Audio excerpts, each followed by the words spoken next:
Bonjour mes élèves. Donc après le chapitre concernant la métamorphisme, on entamera aujourd'hui le troisième chapitre concernant la granitisation et sa relation avec le métamorphisme. On a proposé une activité 9 contenant un document 1. Donc à partir de l'analyse de la carte géologique qu'on a ici, déterminer les caractéristiques du granit d'Anatixie et sa relation avec les roches métamorphiques. Donc, comme on a vu, comme d'habitude, une carte géologique avec sa clé. Donc, on a ici des sédiments datant du Permien, du Carbonifère, sédiments du Permien aussi. Carbonifère, là. Du Cambrien aussi, on a ici des sédiments de Cambrien, du Pontillé. Ensuite, on trouve ici des gabbros. On a ici des gabbros, voilà. Il y a des gabbros par avant. Des gabbros là. Ici, il y a des gabbros. Voilà. Alors, on a aussi des roches datant du précambrien, des gneiss et des migmatites. On a ici des gneiss et des migmatites, voilà. Des granites et des granodiorites. Des granites et des granodiorites. Alors donc, ce qui est bien visible ici, dans cette analyse, le plus important, ce qu'on trouve des gneiss. Les gneiss qu'on a vus, ce sont des roches métamorphiques. Ces roches métamorphiques, avec des roches, des nouvelles roches, ce que s'appelle des migmatites. Et ces roches-là sont côte à côte, elles sont côte à côte avec une limite moins nette, il n'y a pas de limite, ce sont des roches qui sont mêlées, entrelacées entre eux, ils sont mêlés. Voilà, vous trouverez des granites avec des gneiss, c'est des gneiss, c'est des granites. Ils sont des roches, ça veut dire qu'il n'y a pas de limite entre les deux, ou bien les trois roches, les gneiss, migmatites et granite et granodiorite. Donc on se pose la question, donc, comment ça se fait qu'on a des roches métamorphiques avoisinant des roches magmatiques sans limite, aussi bien sur une longue distance, c'est une grande distance, on a une grande distance concernant le positionnement. Voilà. Donc, c'est une carte simplifiée de la région d'Oregon. Donc, on va se poser la question comment ça se fait qu'on a des roches de granit avec des roches de gneiss. Avec une roche, la première fois qu'on entend son nom, c'est la migmatite.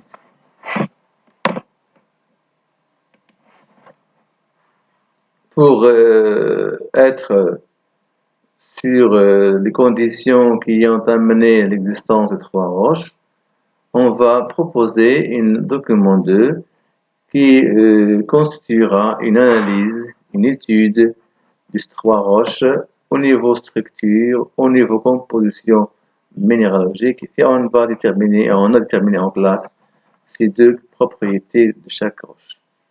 Alors on a le gneiss à l'œil nu, on a vu le métamorphisme, donc, puis on a une roche migmatite, vous voyez bien la différence, et on a un granit d'un côté. Lorsqu'on observe les compositions, bien l'observation microscopique pour la raison, ces roches-là, on a dit qu'ils ont une structure foliée, donc une structure foliée qu'on va écrire sur le document, foliacée, avec des minéraux formant des lits sombres et des lits clairs, donc ce sont des mécas noirs et des mécas sombres.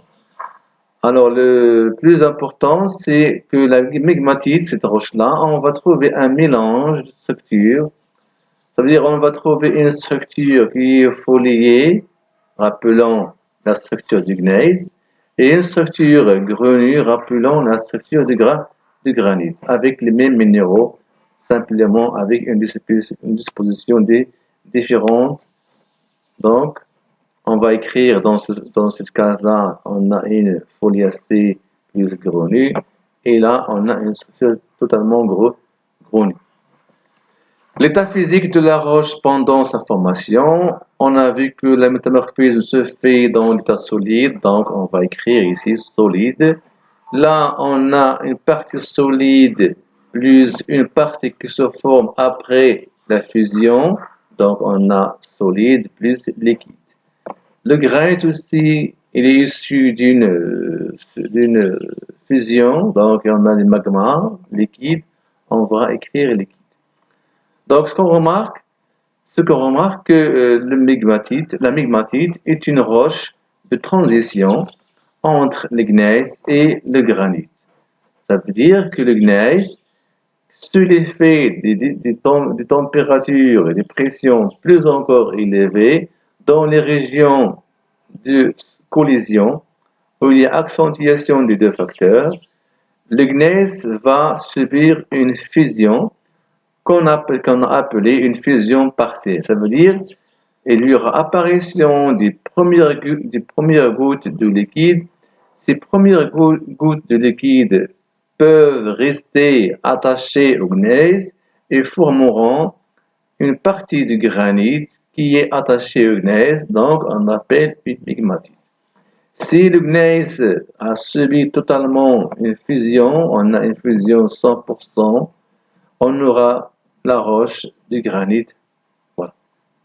Donc, dans cette région-là, cette région a subi les roches, d'accord, sédimentaires, se sont métamorphosées d'abord en schiste, en mécaschiste et en gneiss, et sous l'accentuation des deux facteurs pression et température, ces roches de gneiss ont subi une fusion partielle, donc une grande partie là du gneiss a subi une fusion partielle et on trouve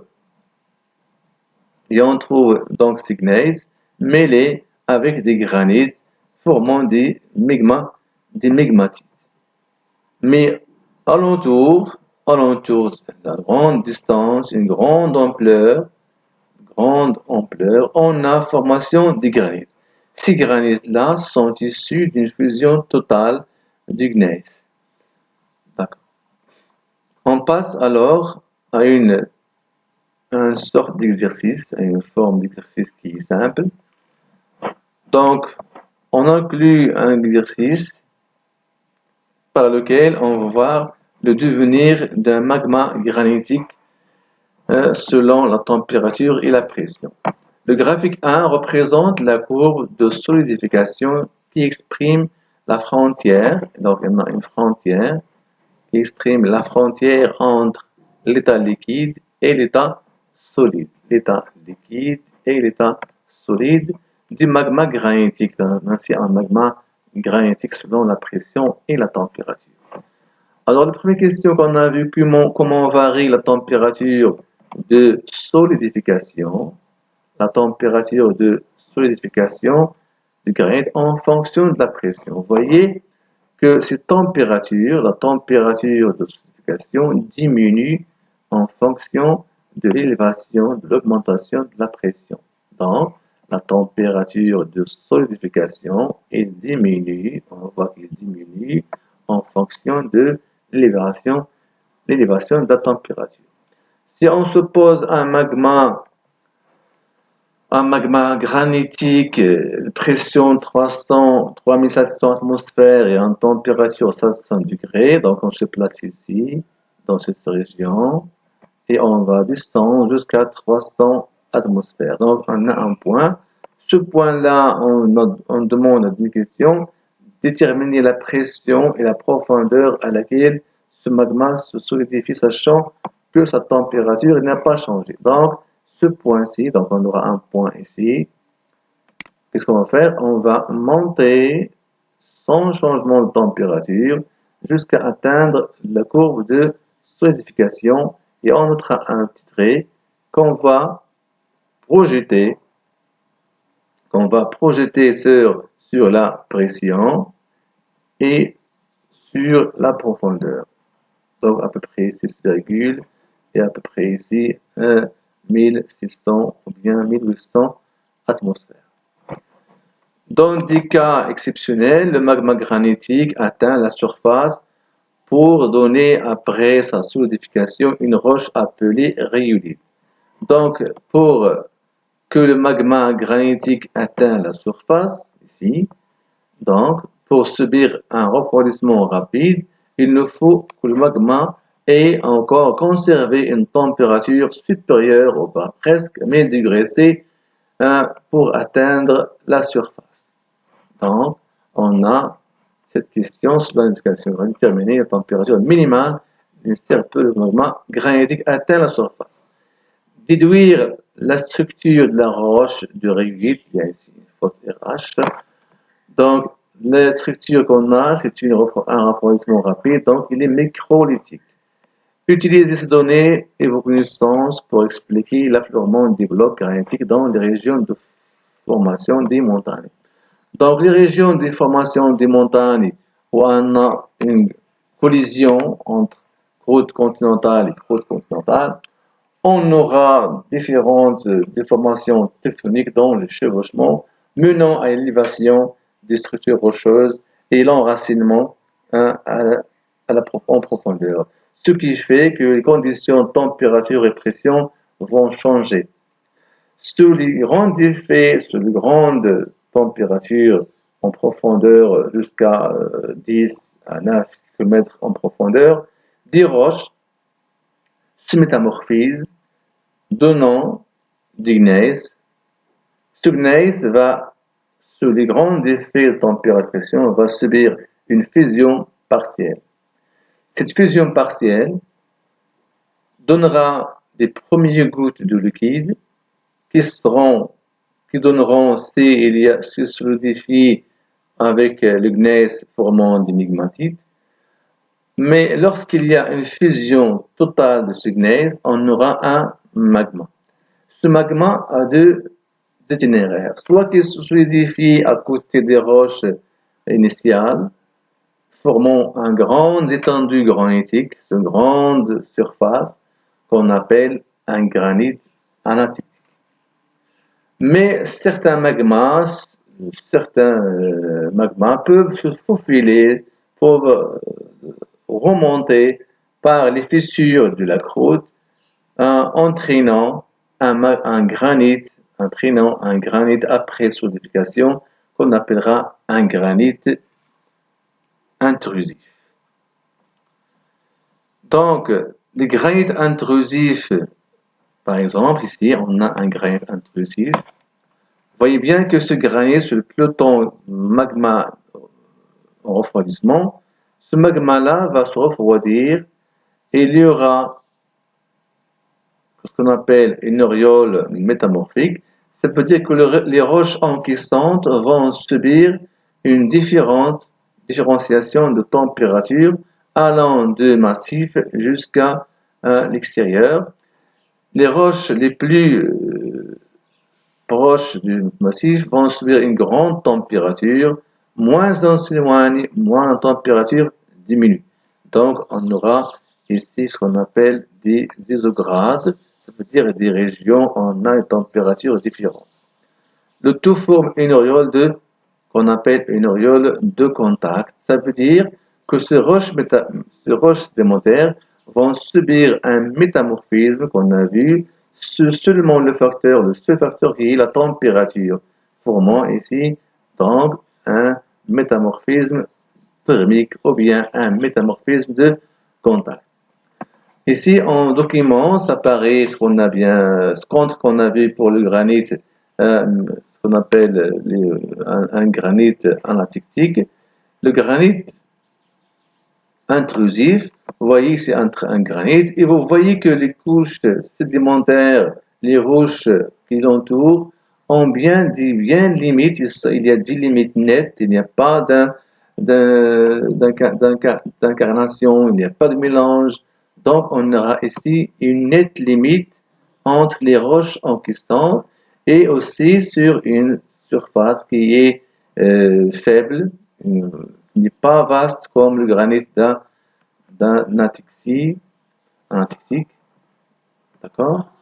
Ce sont les deux caractéristiques par lesquelles on sépare un granit intrusif et un granit anatictique. Vous voyez que c'est une grande distance, il n'y a pas de limite nette entre les deux roches sédimentaires et les métamorphiques et bien aussi les migmatites.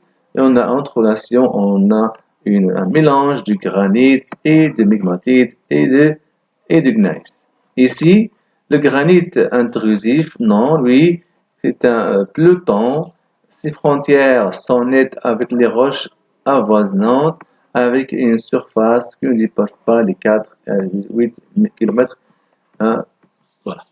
Ces granites, soit qu'ils sont granites intrusifs ou bien ils sont des granites anatictiques, ces granites n'affleurent à la surface que s'il y a érosion des couches qui les recouvrent.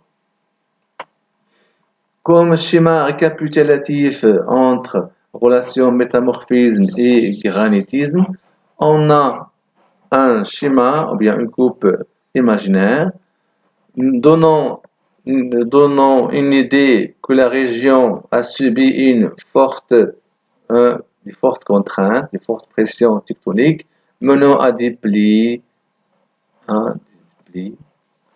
Ces roches sédimentaires, sous l'effet de ces contraintes, vont subir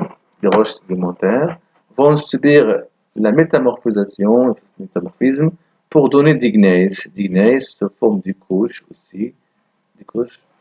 Ces gneiss vont subir une fusion partielle donnant des migmatites. S'il y a accentuation des conditions, on a une fusion partielle formant un granit d'anatexie. Si ce magma de granit monte à travers